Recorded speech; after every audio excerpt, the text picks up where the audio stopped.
This tutorial will show you how to graph the square root function on the graphical calculator. Before I get to my functions on the paper, let's just look at the standard square root function. In order to graph the standard square root function, you hit y equals.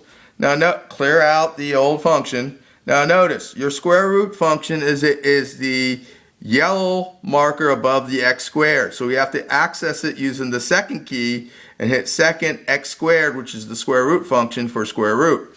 So in order to graph the square root of x, I simply hit second square root. Notice on the calculator the square root sign comes up with a parentheses.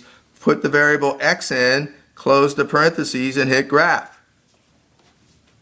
Now notice, about one thing you want to notice about this graph, it's only in quadrant 1.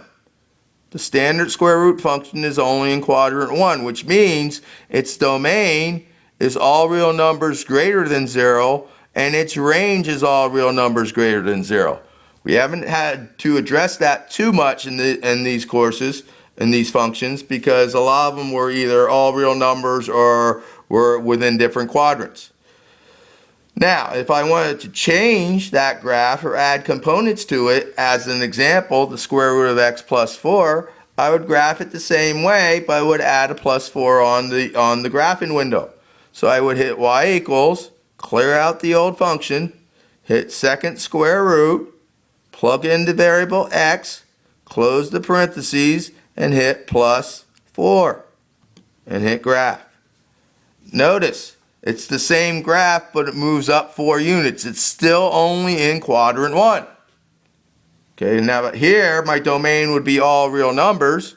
My range would be all real numbers greater than 4, because the starting point is 4. Let's take a look at the second function and see what happens to it. Hit second, or hit y equals, clear out the old function, hit second square root. Inside the square root is going to be x plus 1, then close the parentheses. So that entire thing in the parentheses is what we're taking the square root of. Minus a 2. Hit graph.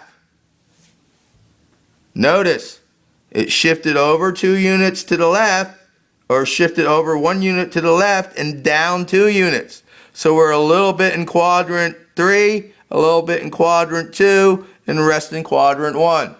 It's all based off the standard square root function, how it changes.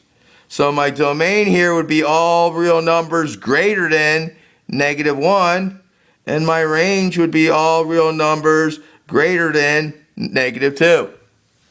This concludes my exercise on graphing square root functions.